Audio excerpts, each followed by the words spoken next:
Hi guys, Harry here. Welcome to Scrap Science.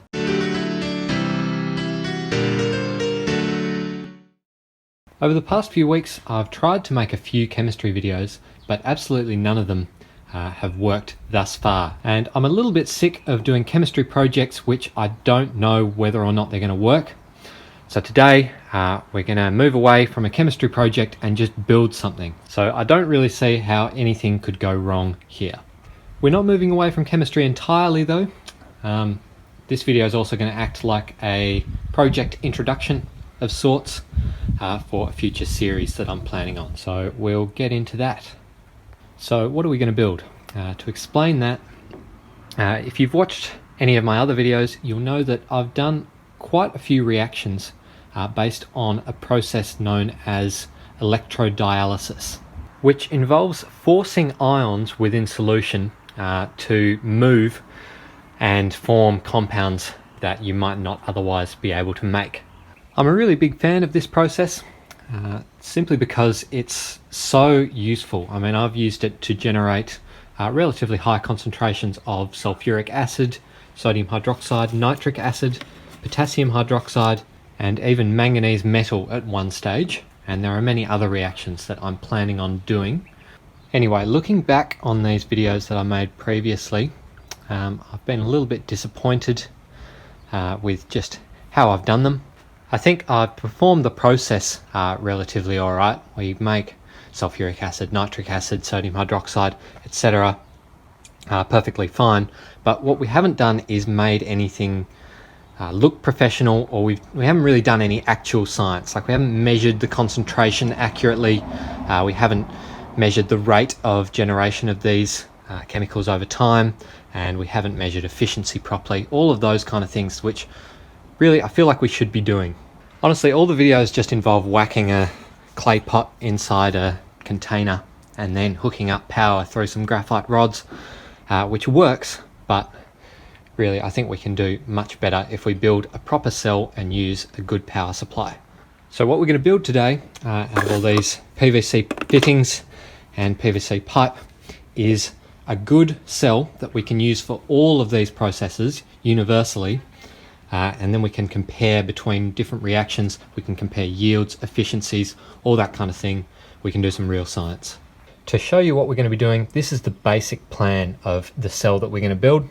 I think it's called an H-bridge or something like that. Basically, it's going to be a vessel like this in which we can electrolyze a solution by putting an electrode in each of these chambers, left and right. Pretend this thing is standing up on its legs here. And then what we can do in the central junction in here is we can connect the two chambers with another piece of pipe here that has a piece of membrane in it, whether that be like a piece of a clay pot as we normally use, or something else. Maybe I'll test some different membranes as we go forward.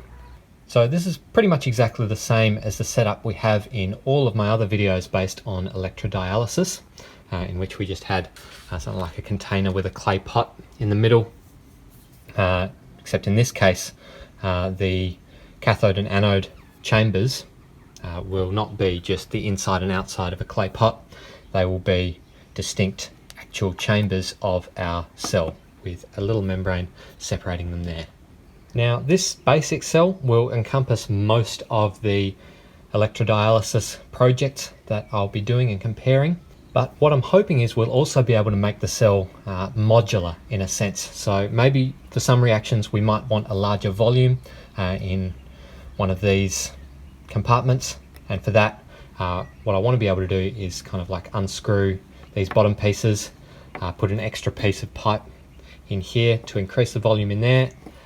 And then maybe for some other reactions we might also want, instead of just having two chambers, we want three chambers. So we can have two membranes in there, electrode in each side there, and we initially fill our center chamber with some kind of salt, which we want to split into the corresponding hydroxide and the corresponding acid. That's something we'll also be able to do with this kind of cell if we make it modular like that. Basically, I think we'll be able to do a whole lot of electrodialysis experiments with this kind of stuff. Stuff like making ethane from acetic acid, making nitrogen gas from urea. Oh yeah, that reminds me. Also, with the cell like this, we'll also be able to put on lids, for lack of a better word, I guess.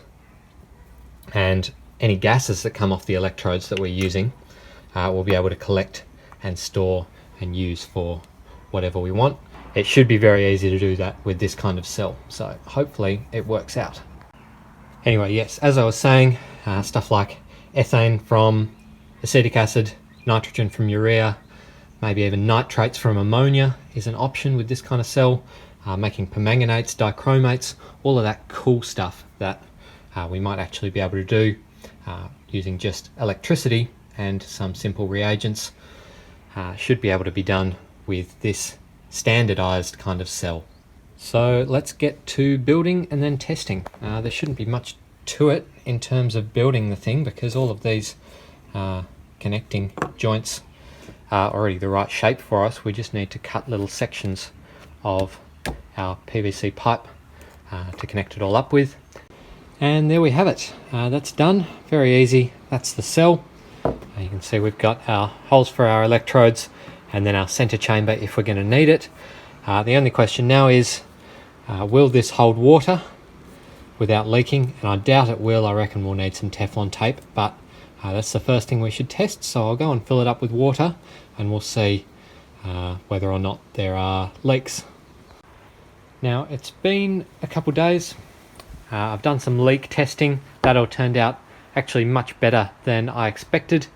If we tighten these joints as tight as they'll go, or I mean push them together as hard as we can, we managed to create quite an effective seal around the edges there. It only, in my testing, leaked at a rate of like a couple of drops every hour, which is pretty impressive for having no sealant around it.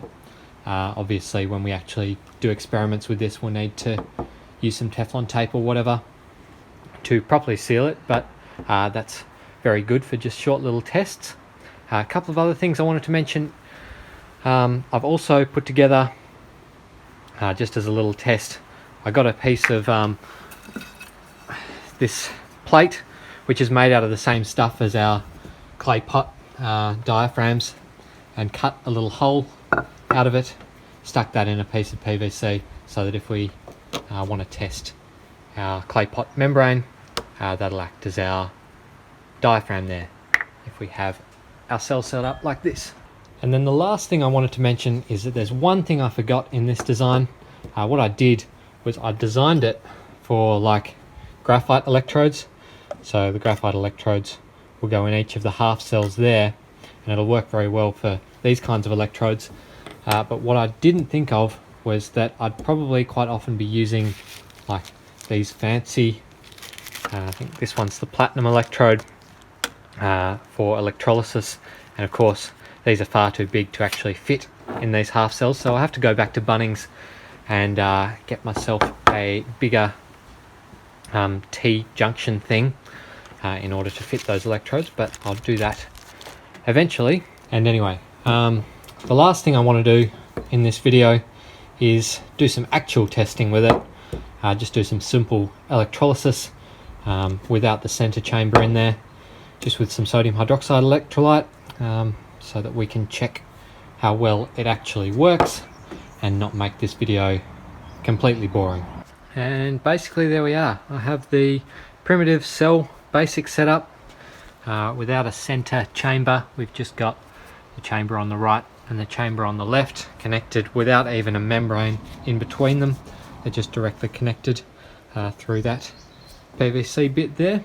I've got the power supply set up through the multimeter, so when we turn it on, we should see a relatively high current flow through the sodium hydroxide solution. So let's try that. Yeah, nice. About half an amp at 5 volts. If we have a look down in there, we might be able to see some bubbles. Yeah, kind of. It's a bit dark in there, but we are able to see that we've got electrolysis going on, so we know that the cell works relatively well. Well, that's the basic proof of concept. So that's just about it for this video. Wasn't that exciting as far as experiments go, but again, this is serving just as a project introduction. So you can look forward to a whole series of videos where I use this cell or a variant of it to make various chemical compounds. So until then, see you later.